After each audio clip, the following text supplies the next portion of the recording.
It's never prescriptive. It's never like, you must do this. It's always been based on, when I encountered that situation, here's how I handled it, or here is how the outcome happened. That's been very empowering for me to know that, okay, I can make this decision, but I'm going to leverage the experience that you've had. All right, gentlemen, we are back. We're talking about growing a family law firm and some of the key ingredients. We have Jeff Kerlin with us today, who is the president of Sterling Lawyers. He is also an executive coach for a number of executives around town and around the country here in Wisconsin. Jeff, you have been an instrumental part of, I think, both Hugh's and I's leadership growth. And we wanted to learn more about your methodology as it relates to getting close to your team members, to coaching those individuals and helping the law firm scale and grow. Oh, love it. Well, you guys have been a joy to work with. Thanks for having me here today. My methodology, it could change maybe based on the individuals, but I'm primarily an inquiry-based coach. I ask questions. I try to get the person I'm coaching with just to be more thoughtful about where they're at. Do they really understand where they're at relative to where they want to go? And do they even understand where they want to go? Do they have real SMART goals related to their career goals, and what have you? And it's funny, a lot of people don't. They're just heads down, working super hard. These are, could be a senior attorney or a person that owns their own company, that they're just working hard. They're not really spending much time getting better, and thus they're not really helping other people get better either. And all they know is to keep my head down and just keep busting it. And as a coach, I like to come alongside them and just kind of get them to have a better perspective and provide them clarity. So that's the main thing. Yeah, love it. Hughes, you were a coachee of Kerlin before you hired Kerlin at the law firm. Is that correct? Yeah. So Jeff and I got to meet each other through our church. Basically, was the major connection there, and then we met for coffee. Later on, he ended up joining a men's Bible group I'm a part of, and I got to know him there. And then I asked Jeff to coach me. And so, Jeff, you coached me a year or so ish before you ended up joining our firm. Okay. Yeah. And I can go back and share reflectively kind of what happened as a coachee of you, Jeff. It was all these questions. You didn't come in there with a slate of answers ready to drop them on me. It was, what do you think about that? Why would you do that? A lot of why questions. Tell me more. That's one of your favorite lines. Tell me more. Or what else? That's another one of your most popular lines. And so I've seen you do that with me. And then now you're doing that with our entire leadership team at the firm. And also you are now coaching Tyler, for interest of full disclosure to our audience here. So you have a lot to share with us on the practicality of going about doing that. So I have a couple questions relative to whenever you start a relationship with one of our attorneys. As you know, that's our biggest constraint to growth, is having leadership skills within our attorneys. We can go out and find more leaders that are not attorneys, but an attorney, a family law attorney who is also possessing leadership skills is a rare individual indeed. So how do you do your first analysis of where they're at so you know where to jump in with them? Start with questions. I ask them where they're at to start with, and I will have already done homework if they're an attorney, and I can look up their collections and their net promoter score and all sorts of, we have metrics on just about everything. But I will ask them.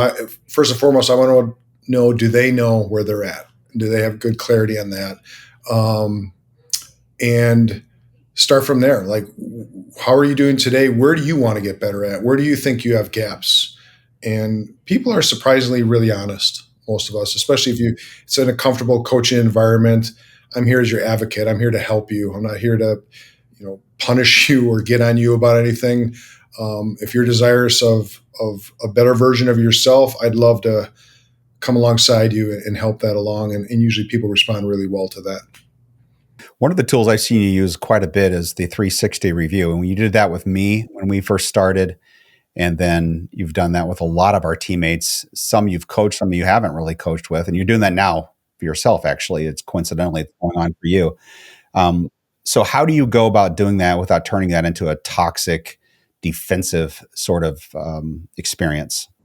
Yeah, first of all, we try to promote the fact that a 360 review is a positive thing. It's not a punitive thing. It's not something that if you it's pass fail. If you fail this, you're out of here. It's this person is either desirous of perspective, like I am myself, and I'm trying to lead by example, or they're in leadership and they've just never really gotten that good feedback and what comes out of a 360 review. So we present it as a very positive thing. And then ultimately, we get the feedback from all the respondents. We call them stakeholders. It would be their superior, their peers, and then the direct reports. And they get that in an anonymous way. And then I work with the individual they've read it, I've read it. I have them come up with what are some themes. You'll have one-off things that we kind of discard those. But if you see 3 different people said the same thing, okay, that's a theme. And then ultimately they get to decide, what do you want to work on? What do you think is best for you to apply and work on? And it's not just things that I wish they would stop doing this. It's also, I love it when Jeff Hughes does this. And you hear that 3 times, like, okay, that's a superpower of yours. You need to lean into that. That's one of your strengths. You need to use that. People never want you to stop doing that. In fact, can you double down on that? So it's positive, really positive things as well. The actual questions, there's 5 questions that you ask the folks giving feedback, right? Do you recall what those are? I'm going to wing it. I don't have it in front of me. One is what is something, like, I'll use you, Jeff, that Jeff is really good at. What is an environment that brings out the best in Jeff? What is something that Jeff should start doing? So that the implication is you're not currently doing it. And what is something Jeff should stop doing? Was that 5? I think the last one is what should I keep doing? Yeah. Start. Idea: start doing, stop doing, and keep doing. Correct. Thanks. So the respondents are answering these questions. They're giving them to someone on the team to compile, maybe you or someone in our HR team, right? Okay. And then you'll go through those, kind of organize them and give them to the subject. Yeah, in an anonymous way. Well, if someone says, hey, I was working with Jeff on this and I really loved it when he did this, we'll maybe take words out we don't want Jeff to know who said that, whether it's positive or negative. We try to keep it really, truly anonymous. Do you feel like the respondents that are responding to that do they feel safe? Like they're not somehow going to be identified as the one giving the negative feedback? I've had that over the years, certainly. How do you work on that? And I just assured them that, and what I will do is when they give me a response, I'll do my best to categorically write it down as they spoke it. I will read it back to them so they'll know exactly what the person who's going through the 360 will see, and they have an opportunity to tweak words if they want, so that they're comfortable knowing, that it won't give away who gave this response. You're creating that safety, and I think, Kerlin, you pointed out, your job is simply to uncover, right? To help your leaders understand where there are opportunities to grow, but also see the forest through the trees almost. Jeff, when I started law school, they had to me it was new. There was the Socratic method. They didn't really tell you what to think. They just ask you questions. I thought it was the most ridiculous thing on the planet. Now, obviously, years later, and I see you're doing the same thing to me as exactly my professor in crim law did, which about annoyed me to death. I couldn't believe it. But at the end of the day, I believe most of us subconsciously have the answers. We just need some time and space and maybe coaching to come up with our own truths that we already know are true about ourselves, and what do we really want, and what are we going to lean into. You don't want to, when absolutely necessary, sometimes we have to come alongside and tell somebody, like, this is what you need to be doing. But in most cases, they know. And if they come up with the answer themselves and you just guide them to make changes if necessary to it, that's all the better, because it's their idea. It's really having a champion in your corner that can encourage you along the path of growth, right? Yeah. Yep. Family law isn't like other practice areas. Your callers are not shopping for a service. They're looking for someone who makes them feel safe enough to share the worst thing happening in their life. The firm that hears them first wins every time. And that's what changed everything at Sterling. We eventually built that system into 4 actionable steps. On this free training, Mary Sankey, who leads our sales team, is going to break down the entire 4-step sales system. She is Sterling's sales manager. She's the one who runs it every single day. So go ahead and register below for the sales secrets of an $18 million family law firm. I'll see you there. So, Jeff, to get into the weeds a little bit for our listeners, what does the actual cadence look like? How often are you meeting with the people you coach, and what's involved there? In case our listeners want to try this out at their firms. Yeah. So within the firm, it depends on the role. Like our managing partners, I meet with once, specifically with each one once every other week. But I meet with them a lot in between. With our CFO, I meet every day. With our head of HR, I meet every other day. Our head of sales every other day. So the cadence will tweak a little bit how we go about it, but it's going over metrics, like how are the metrics doing? And then we keep notes. We use a shared Google document, so we always have the previous meetings listed below that we can reference. And bring things to the top, maybe that we never finalize. We want to keep those visible and front and center. And then I'll start off a lot of times with just, how's it going? And even if someone says, things are going great, this week was especially good. Awesome. Tell me why. Like Jeff said, unpack that for me. And just, I like to learn more about them. Like, okay, what makes a good week for that person? And conversely, what makes a bad week for that person? And inevitably, most of our issues come around how we relate to other people. It could be a client. Like, I'm really struggling with this client. Just, I don't know, they're complaining all the time, what have you. They don't feel like I've done anything. Okay, well, what are you doing about it? What are they just in what they're saying? Help them with behaviors that could maybe change that client's point of view. It could be a coworker. It could be someone outside of this work that has nothing even to do with this, and just help them deal with the behaviors that are appropriate for that. And what are they, and again, give them perspective, help them unpack it. And then I find themes with people that maybe some things they're avoiding, some things they're afraid of. And what might happen if you weren't afraid of that, what would you do differently? That's always an interesting question. To some degree, we're all maybe held back by fears and trepidations that we have about certain things. Definitely.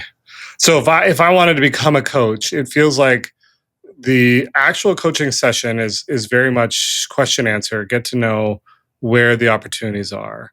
But it also feels like there's an element of preparation before and after to tabulate the notes, understand the themes. Yeah, and there's certainly accountability. If I was coaching Jeff, and 2 weeks ago he said he was going to do something, if he hasn't told me yet that he's done it, I'm going to follow up. Hey, how that conversation ever had? How did that go about that you were going to have? Did you have it? Hopefully they're going to say, yeah, I had it, and I forgot to tell you about it, but it went really good, or what have you. So there's a lot of accountability. Related, you also do goal setting with people. With some of our attorneys, maybe they want to get their net promoter score up. Okay, what are you doing about that? And a lot of times they have no clue. And attorneys, like a lot of high caliber people, they're a little hesitant to raise their hand and ask for help. They see maybe others doing really good at something, but it just seems awkward to be vulnerable and say, hey, could you help me with that? So they just need a little encouragement. And sometimes it's like attorney things I don't have the answers to. I can help with a lot of people issues, but like maybe we have an attorney somewhere else in the firm that would just love to come alongside someone who's trying to get better at client experience. And it would actually be a joy for them. And to facilitate putting that introduction together is sometimes just part of my process. Jeff, how would like a lot of our listeners are leading law firms, family law firms. How would they go about finding a coach for themselves? So walk us through what to look for, what to avoid. And maybe it's not just for them, like someone like me, who I'm not a good coach. I know I'm not a good coach, but yet I want my team to develop. I need to go outside to find that if I don't have a Jeff Kerlin in-house. So help our listeners understand how to look for, identify, and select the right coach. And this would be, Jeff, like a business owner, like a law Yeah, firm like owner? a law firm owner for that owner, for herself, himself, or whatever, and then for the team, because we want to develop our team too. Yeah. Well, I would look for someone who's done coaching before and has probably been in leadership positions. I'm a big fan of being in leadership positions, not just somebody who got out of school and they got certified in coaching and now they're coaching. I think there's benefit to that person, but I think someone who's actually been in leadership and can give you real life examples on how they've handled the things that you're inevitably dealing with. So that rules out 22-year-old life coaches, right? Yeah, that's kind of funny. But exactly, and there's a lot of them out there. And would they add value? Certainly. But someone with real life experience, real business experience, real leadership experience, it comes down to how we relate to people. Are we providing clarity? We're providing motivation, accountability, vision, all those things that we all know we need to be doing. Someone who's already done that and they know that it's not as simple as just telling people something once. We have to tell them over and over and over before they really hear us, that sort of thing. And I would articulate my goals to a prospective coach. Like, this is what I want to accomplish. Does a coach truly have experience having done that? Can they articulate that? And then I would probably talk to one of the references, at least one or two of them. The only thing I would add is I've had the pleasure of coaching with you both, and what you both do that I really appreciate as a mentee is that it's never prescriptive. It's never like, you must do this. It's always been based on, when I encountered that situation, here's how I handled it, or here's how the outcome happened. That's been very empowering for me to know that, okay, I can make this decision, but I'm going to leverage the experience that you've had to make a more informed decision. Yeah. Tyler, I think that underscores a real important point, that we have to let our team fail sometimes. Even if we could see the slow train wreck coming, they need to experience that. Hopefully it's not something like certainly major within the firm and you could stop that. But if it's something that, is manageable, then allow them that experience, because that just makes them stronger to go through that. Jeff, you're not a lawyer, yet you're coaching a lot of really high-performing lawyers. You're able to connect and get through to them in a really kind of a special way.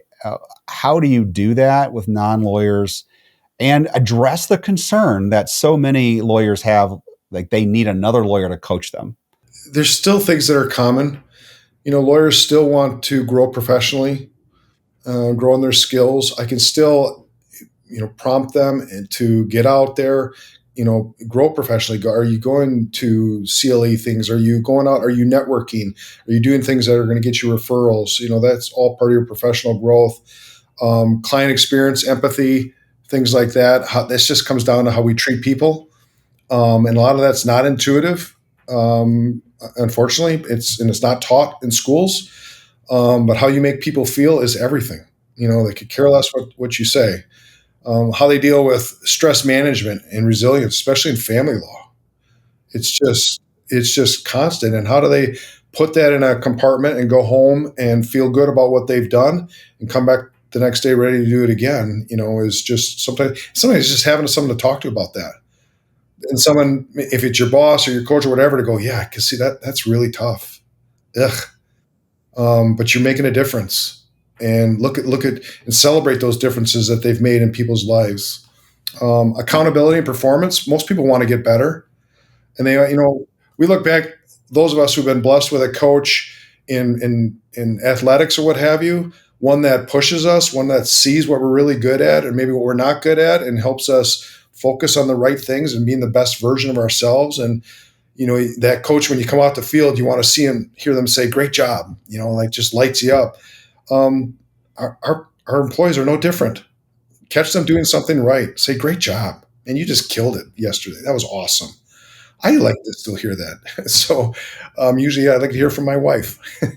But yeah, and in team collaboration, alignment with the firm's mission and values. We have, we want to empower family law clients, but we also want to change how family law is done. That's our mission. Our attorneys, yeah, family law is difficult, but they can resonate with that. Like we want to make a difference in the world for how this is done. That really binds a whole team together, and that's something that you can do in a one-on-one coaching relationship.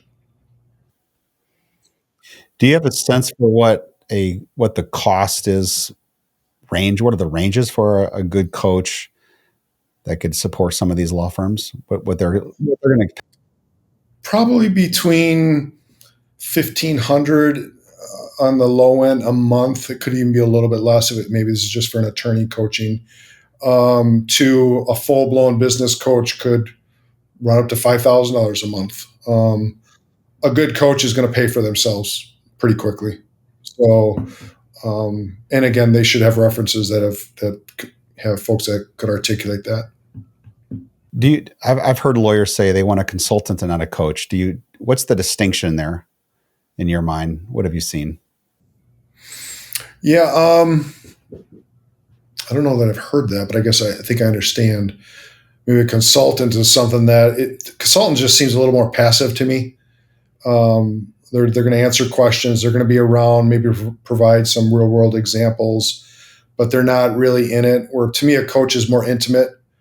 A coach wants to really get to know the whole person. When I coach, I'm not just interested in coaching just your professional aspect. I'm just interested, like Tyler. I want to make sure Tyler's got a great marriage. He's spending plenty of time with his family. What other goals? He may have fitness goals. They're all tied together. We have a finite amount of time. So just coaching on just one thing doesn't make sense to me. I think the whole thing should be considered. And Tyler needs to know I care about him if I'm coaching him. He needs to know I'm in his corner. I'm a safe place. I'm his advocate. I've got his back. To me, that's a little more personal and intimate than a consultant. Yeah. I know a lot of our lawyers that are listening are probably thinking to some extent, boy, if I spend $1,500 a month to train this individual, they're just going to leave. And I remember John Maxwell years ago said something that has stuck with me to this day. I remember this clear as a bell.